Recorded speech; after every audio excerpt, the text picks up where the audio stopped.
C'est notre dernier jour à Mayotte. On va reprendre la barge pour nous amener à Petite-Terre et aller reprendre l'avion vers La Réunion. Et comme on a vécu des belles journées de reportage, qu'est-ce que je suis heureux, moi, en reporter, juste à aller rencontrer les gens, à aller rencontrer les artisans du bâtiment, les habitants du Banga, les agriculteurs, les soignants, les magistrats et tout ça. Et donc on fait ça toujours très vite, en courant d'un bout à l'autre de ville, en sortant de Mamoudzou. Et je voulais faire une synthèse, alors vous pouvez regarder si vous voulez, mais c'est aussi moi pour garder en mémoire ce que nous a évoqué, ces voix, ces vies, ces visages, mais aussi en quoi on fait le lien avec la politique, avec l'histoire, avec le moment dans lequel on se trouve. D'abord, Mayotte, 101e département français. Je ne sais pas si tu as vu en sortant de la barge, il y a là des dames qui vendent dans des petites cahutes les souvenirs, comme nous on a les tours Eiffel, tu sais, avec la neige qui tombe. Bon, là, tu as des tapis ou des draps de bain avec Mayotte, 101e département français. Donc, c'est dire la fierté qu'il y a d'être devenu un département comme les autres. Et je voudrais revenir là-dessus. D'abord, revenir sur cette histoire. Comment on en est arrivé là? Comment on en est arrivé à ce qu'un petit caillou au milieu de l'océan Indien se retrouve à 10 km de la France et étant quand même la France? Qu'est-ce qui s'est passé? D'abord, c'est un souhait des Mahorais. C'est un souhait des Mahorais, de l'élite mahoraise, de ne pas être dominé par les Comoriens, par les Anjouanais, avoir la capitale dans les années 60-70 déménagée de Dzaoudzi vers Moroni et à dire voilà, quand c'était français, c'était chez nous qu'était le centre et on ne veut pas devenir la périphérie, on ne veut pas se faire dominer par l'élite, mais aussi parce qu'on a appelé les chatouilleuses. Ce sont les femmes mahoraises. Et les chatouilleuses, c'est quand même un sacré euphémisme. Parce qu'en vérité, elles n'étaient pas chatouilleuses. Elles étaient lanceuses de cailloux à l'ORTF, c'est-à-dire la télévision de l'époque. Elles étaient lanceuses de cailloux sur les autorités, sur les ministres. Elles menaient une forme de guérilla politique contre les serrer la main. Les serrer la main, c'est ceux qui voulaient qu'il y ait un avenir commun avec les Comores et qu'il n'y ait pas une sécession. Parce que ce qui s'est produit, c'est une sécession. Et c'est contraire aux droits des Nations Unies de dire qu'il y a une île qui fait sécession des trois autres et que par référendum, parce qu'à la fin ça s'est déroulé par un référendum en 1974, 2/3 des Mahorais ont dit on veut rester français.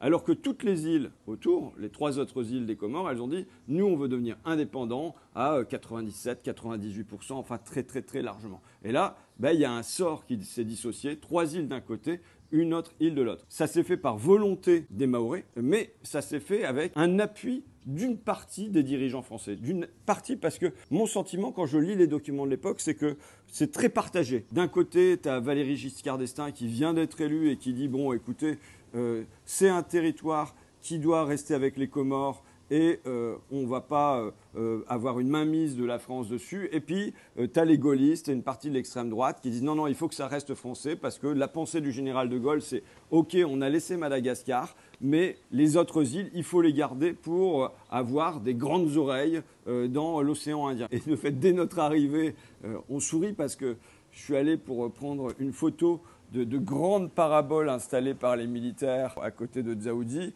Et immédiatement, il y a un militaire qui est sorti pour me dire non, c'est interdit de photographier. Et c'est vrai, il y avait un panneau et je ne l'avais pas vu. Et donc voilà, il fallait avoir des grandes oreilles pour écouter l'Afrique, des grandes oreilles dans le canal du Mozambique. Enfin, c'était un lieu stratégique et sans doute que ça l'est toujours. Et dès le départ, dès les années 60-70, et réclamer la départementalisation. Et elle est finalement obtenue près de 50 ans plus tard, en 2011. Mais je ne sais pas si tu te souviens, quand on est allé en Corse, à la fois ils parlaient beaucoup du statut, et ils ne se demandaient pas trop ce qu'elles allaient en faire. Enfin, c'était le reproche qui était fait, y compris par des indépendantistes corses. Ils disaient, oui, mais d'accord, mais qu'est-ce que c'est notre politique pour le logement? Qu'est-ce que c'est notre politique pour les transports? Qu'est-ce que c'est notre politique pour l'agriculture? Et ce n'était pas tellement pensé parce que la question du statut était là. Là, je dirais, c'est un peu pareil. On a pensé la question du contenant. Il nous faut la départementalisation, mais sans penser le contenu, qu'est-ce qu'on veut faire de ça? Avec ce qu'on perçoit une quinzaine d'années plus tard quand même comme une forme de déception relative. J'y reviendrai, une déception relative. Une déception déjà parce que la départementalisation, ça veut dire déjà des normes à la française, avec des règles, avec toutes les lois qui s'appliquent. Bon, et ça peut être un peu fatigant sur le bâtiment, sur l'agriculture, les feux en forêt, ou même par exemple la justice, quand on nous dit qu'il y a les enfants du juge. Ça, on ne comprenait pas au départ. Les enfants du juge, c'est quoi? C'est comme s'il y avait une ingérence de la loi à l'intérieur de la famille, voire à l'intérieur de la communauté. Avant, un gamin qui faisait une bêtise, on lui mettait des coups de ceinture et c'était normal, c'était comme ça. Et même, c'était pas forcément les parents. On nous explique que c'était tout le village qui pouvait mettre des coups de ceinture. Et quand le gamin est rentré à la maison, il avait des deuxièmes coups de ceinture de ses parents. Mais maintenant, si on met des coups de ceinture, c'est comme partout sur la République française. C'est un délit et le juge il dit non, ça va pas, et donc à partir de ce moment-là les parents ils disent bon vous voulez vous en occuper, occupez-vous-en du gamin. Donc on voit quand même un basculement finalement d'une tradition qui a pu être là pendant très très très longtemps et qui est subitement coupée pour installer un autre système qui en plus s'installe pas complètement sur à peu près tout. C'est pas un département comme les autres, ne serait-ce que pour l'eau courante. Quand on arrive ici, on a et puis je pense qu'on est quand même bien lotis, on est dans le cœur de Mamoudzou. On vous remet un papier pour vous expliquer, pendant 36 heures c'est en rouge, il n'y a pas d'eau, donc il y a des bassines partout dans la maison. Et puis après il y a 36 heures c'est en vert, puis après il y a encore 36 heures c'est en rouge, 36 heures c'est en vert. Donc en fait tout le monde est condamné à acheter des bouteilles en plastique qui en plus va évidemment beaucoup plus cher qu'en métropole puisqu'on est entre 8 et 10 euros le pack d'eau. J'y reviendrai plus longuement, mais c'est pas un département comme les autres non plus sur l'éducation, encore moins sur l'immigration. Depuis 15 ans, c'est comme s'il y avait des plans après plans, des promesses après promesses, des projets de loi après projets de loi, des engagements successifs et qui est dans une espèce de fuite en avant de oui, vous allez devenir un département comme les autres et ça n'arrive jamais. Donc ça produit là ce qu'on ressent comme une déception relative, je disais, parce que évidemment, on peut se sentir maltraité par l'Hexagone, par Paris, mais de l'autre côté, on voit ce qu'il en est des îles alentours, des Comores, et l'indépendance ne fait pas envie non plus. Donc il y a, à mon sens, à trouver un autre chemin, plutôt que la départementalisation, c'est la différenciation. Trouver sa voie propre, quoi. Le grand sujet qui vient tout de suite à Mayotte, quand on l'écoute depuis Paris, mais aussi ici, c'est l'immigration. Une scène, c'est quand on va faire un voulet, donc c'est un espèce de barbecue chez un artisan, un plombier, qui s'est installé à Kaweni, qui dit, quand j'ai construit ma maison ici, je prenais mon café le matin et face à moi, je respirais, j'avais des champs de bananiers.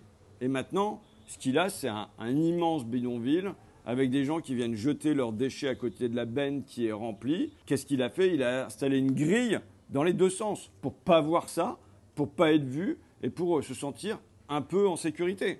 Et donc, c'est une pression qui est ressentie comme ça constamment. Alors, ce sont les paysans qui racontent comment leurs terres, dès qu'ils s'absentent, elles peuvent être tentées d'être prises par les migrants qui viennent cultiver leurs fruits pour ensuite et légumes pour les vendre sur le bord de la route et avec parfois des agressions à la machette. D'ailleurs, le plombier, il nous sort l'un de ses amis qui s'est pris, non pas un coup de machette, mais un coup de verre et hospitalisé à l'hôpital avec un gros bandage. On devait aller visiter un banga hier, donc un bidonville à Tsunzu qui est le plus grand de Mayotte, mais on n'a pas pu parce que des heurts ont éclaté entre les communautés de Somaliens, d'Africains des Grands Lacs, parce qu'il y a ça aussi.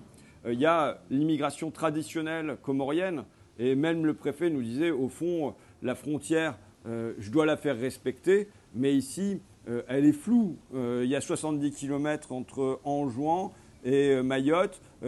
Pendant des siècles, on a fait des allers-retours. Il y a des familles qui ont des liens. Les gens viennent travailler et repartent avec de l'argent là-bas. Donc bon, il y a ça. Mais à cette immigration comorienne s'ajoute une autre immigration qu'on a bien vue hier, puisqu'on est allé au Secours catholique et c'était beaucoup de Congolais qui étaient là. Qu'est-ce qui se passe? Il y a des conflits au Congo, au Rwanda. Les gens fuient leur pays. Ils pensent qu'ils vont pouvoir s'installer alentour, par exemple en Tanzanie. Et en Tanzanie, ça se passe mal aussi. Et ils entendent parler qu'il y a une île dans l'océan Indien qu'ils n'avaient pas appris quand ils étaient enfants à l'école, les Comores et à l'intérieur Mayotte, qui est un département français. Et ça fait qu'ils se tracent un chemin pour atterrir ici, en espérant, je pense, aller en métropole. Bon, et finalement, ils sont coincés ici. On a, sur une toute petite île, une pression démographique qui existe parce que c'est le plus haut taux de fécondité de toute la France, Mayotte, et qui existe par l'immigration. Par une immigration qui en plus se retrouve coincée. C'est-à-dire qu'à la place d'être un sas qui permet d'aller en métropole ou ailleurs, ça devient une impasse et tout le monde reste bloqué là, y compris des Comoriens qui ont pu naître à Mayotte. Pourquoi il y a cette immigration? Alors, les dirigeants des Comores disent « c'est votre terre, Mayotte, allez-y, vous êtes chez vous, reprenez votre terre ». Mais je ne pense pas que ça soit ça qui joue. Je pense que ce qui joue, c'est le grand différentiel à 70 km d'écart, un rapport de 1 à 10 en PIB par habitant et la promesse d'un avenir meilleur en prenant un kwassa-kwassa pour changer sa vie. Une scène m'a marqué. On rend visite à une docteure pédiatre parce que la situation de l'enfance à Mayotte est plus que préoccupante dans le département le plus jeune de France. On entre chez elle, à Sada, et elle me dit « Ah bah j'ai mes jeunes qui sont là ». Franchement, Madame Cao, elle est d'origine vietnamienne. D'ailleurs, elle nous raconte son histoire. C'est sa mère. Elle nous montre sa mère puisqu'elle a emmené sa mère à Mayotte. Elle est dans un lit en soins palliatifs. Elle se réveille de temps en temps, mais elle n'arrive plus à parler. Donc, elle vient quand même nous présenter sa mère. Elle est partie du Laos quand elle avait 9 ans. D'abord pour aller en Thaïlande en bateau. Et puis, prenant l'avion, ayant froid dans l'avion et trouvant la France très gentille parce qu'elle lui remet des plaids, étant bien accueillie en France, faisant des études en France, ayant une bourse en France et voulant rendre à la France et se disant, bon, allez, après avoir servi pendant très longtemps à Lyon, je vais terminer ma carrière à Mayotte. Elle est là, elle nous dit, bah voilà, il y a mes jeunes qui sont là. Donc moi, je crois d'abord que c'est ses enfants. Et puis en fait, elle a noué des contrats intergénération avec un jeune qu'elle héberge pour s'occuper de sa mère, entre autres, lui faire prendre la douche et tout ça. Par ailleurs, voilà, elle est devenue quasiment la maman de gamins qui sont perdus, qui sont à l'ASE. Parmi eux, il y a Ridjali, et qui nous explique comment il est arrivé à Mayotte. Simplement, un jour, il a 14 ans, sa mère lui pose un sac sur le dos, le met dans un kwassa-kwassa et l'envoie à Mayotte en disant « Fais de ton mieux, tu vivras mieux là-bas ». Ce n'est pas du tout quelque chose qui était préparé, mais il y avait simplement cette conscience chez sa mère qu'il y avait la possibilité là-bas d'un avenir meilleur pour son fils et qui en partie se réalisera puisque là, le gamin, après des péripéties dans des familles d'accueil, des foyers, l'arrivée chez Madame Cao et tout ça étant très chaotique, va obtenir son bac, là être en classe préparatoire, espérer faire Sciences Po et nous l'accueillerons volontiers à l'Assemblée. Évidemment, le moteur de tout ça, c'est les parents qui pensent que leurs enfants vont vivre mieux à Mayotte. Tu sais, quand tu as vu America, je ne sais pas si tu as vu ce film de Elia Kazan sur la grande immigration grecque vers les États-Unis. Tu as tout compris. Il y a juste l'espérance d'un avenir meilleur. Et avec ce contraste, je ne sais pas si tu le sens, entre l'individu et le collectif. Hier, sur cours catholique, une personne qui vient faire de la couture, une personne qui vient enseigner l'anglais et qui font tout en se levant à 4 heures du matin pour échapper à la police aux frontières, pour tenter d'être utile à la société alors qu'on voudrait les rendre inutiles au monde aujourd'hui, mais qui, au fond, quand même, quand ça fait nombre, quand ça se compte par milliers, par dizaines de milliers, sur un petit caillou comme celui de Mayotte, devient un gros problème politique d'immigration. Et on se retrouve avec même des gens de la France insoumise qu'on voit, qui disent mais non, ce qu'il nous faut, c'est les jeunes, il faut les envoyer dans un espèce de service militaire permanent parce que l'école, ça ne peut plus marcher pour eux, donc ça doit être l'armée, et il nous faut des bâtiments militaires pour tourner autour de l'île et empêcher d'être envahis. Et c'est l'extrême gauche locale qui nous dit ça. Je pense qu'il y a deux sujets. Il y a les arrivées et il y a l'absence de débouchés. Pas de possibilité de sortie. À la fois pour les Mahorais, pour les gamins comoriens qui ont grandi ici, pour les réfugiés qui se retrouvent finalement bloqués sur l'île. Et avec potentiellement, tu sais, c'est comme une cocotte minute. Si jamais tu veux mettre le couvercle dessus et que tu laisses pas s'échapper des jets de vapeur avec des possibilités de partir ailleurs, ça pète. Je crains que ça soit la même chose qui soit en train de se construire ici à Mayotte. Et l'immigration, je voudrais le lier à l'éducation. Donc je viens à l'éducation parce que finalement, jamais autant que sur cette île, on ne nous a parlé d'éducation dans tous nos déplacements. Dès l'avion, la jeune femme installée à côté de moi, qui maintenant est directrice d'une agence bancaire en région parisienne, me raconte qu'elle était comorienne ici, qu'elle est allée jusqu'au bac, qu'elle a trouvé le moyen d'aller à Grenoble là-bas, qu'elle avait des gros soucis d'orthographe. Pourquoi ? Parce que le bac à Mayotte, c'est pas le bac de l'Hexagone, hein, c'est pas le même niveau. Et que pendant tout ce temps-là, à Grenoble, elle a fait le choix de ne pas être naturalisée française. Elle a dit « je ne veux pas être naturalisée ». Pourquoi ? parce que c'était comme une espèce de coup de pied au derrière. Si jamais elle ratait ses épreuves dans les études qu'elle faisait, elle serait renvoyée à Mayotte, elle ne pourrait plus étudier, donc c'était une espèce de menace d'épée de Damoclès qui pesait sur elle. Elle préférait avoir cette épée de Damoclès-là. Et c'est seulement quand elle a eu terminé ses études, quand elle les a réussies, qu'elle a demandé la naturalisation française qu'elle a obtenue. Elle avait la conscience, elle, que son seul chemin pour s'en sortir, c'était les études, les études, les études. En misant tout sur les études, en disant voilà, nous, on a la niaque parce qu'on sait que c'est notre seule issue. Je pense que la France, la République, devrait investir beaucoup plus massivement sur l'éducation à Mayotte. Là, on a une rotation. L'école normale à Mayotte, c'est une rotation. Les enfants qui viennent soit le matin, soit l'après-midi, parce qu'il manque 1200 écoles. Et après Chido, c'est pire que ça parce que c'est seulement 2 demi-journées par semaine. On vient le mardi matin et le jeudi matin, ou on vient le mardi après-midi et le jeudi après-midi. Comment on peut penser que, alors que souvent on a un entourage qui ne parle pas français ou mal français, qu'on soit comorien ou mahorais, on va accéder à la maîtrise de la langue, plus des mathématiques, de l'histoire, de la géographie, de tout ça derrière, et avoir une éducation normale, alors que là, on est dans un sous-investissement. Normalement, on sait que dans les milieux populaires, il faut surinvestir pour obtenir un peu d'égalité. Alors hier, on avait des rencontres avec des cadres mahorais. Et donc ces cadres mahorais, qu'est-ce qu'ils disaient? Ils disaient, nous, on veut que nos enfants, ils étudient bien. Et donc, on les met dans le privé. Ça nous coûte 250 € par mois parce que les écoles ne sont pas conventionnées, alors que c'est des cadres progressistes qui disaient voilà, qu'est-ce qu'on va faire? Est-ce qu'on va les envoyer en métropole? Mais si on les envoie en métropole, ils vont se retrouver dans les quartiers populaires parce qu'on est quand même loin d'être riches. Dans quel contexte ils vont être? Ça nous inquiète. Est-ce qu'on va les mettre au lycée français de Madagascar? C'est-à-dire qu'ils imaginent les envoyer, alors qu'ils sont français ici à Mayotte, de les imaginer dans un pays qui n'est pas français pour qu'ils aillent dans un lycée de qualité française. Même quand on se balade dans un banga, donc dans un bidonville, il y a une obsession de l'éducation. L'eau, là-bas, c'est un tuyau pour 8000 personnes et il est percé de tous les côtés. Il doit y avoir 3 gouttes au bout du robinet. L'électricité, c'est un compteur, pareil, pour des milliers de personnes. Donc, il n'y a pas de jus. Bon. Et pourtant, on nous arrête dans la rue, on nous attrape, c'est pour nous dire, mais c'est quoi l'école française?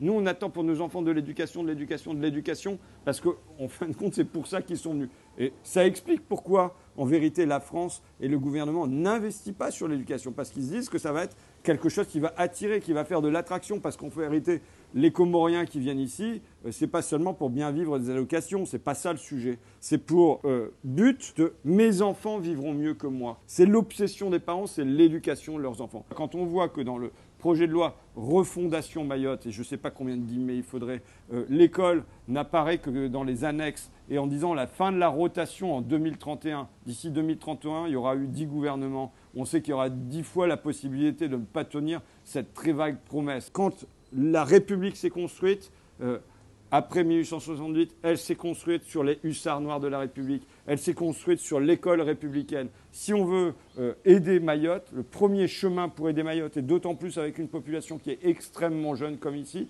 c'est l'éducation, l'éducation, l'éducation. Et je dirais la formation aussi. C'est-à-dire peut-être pas le bac pour tout le monde, peut-être pas un objectif de master pour chacun, mais pourquoi les maisons ne sont pas réparées? Pourquoi les bâtiments publics ne sont pas réparés? Parce qu'il n'y a pas les crédits, oui, c'est vrai. Mais aussi parce qu'il n'y a pas les entrepreneurs pour le faire, il n'y a pas les artisans, il n'y a pas les savoir-faire, il y a un manque de couvreurs, il y a un manque de maçons. Dès qu'on nous parle de... on va dans un abattoir, qu'est-ce qui manque? Les gens, il n'y a personne qui travaille. Le froid, là-dessus, il pourrait y avoir des filières de formation entières qui se développent ici à Mayotte. Tout à l'heure, je disais une cocotte minute, il faut qu'il y ait des jets de vapeur.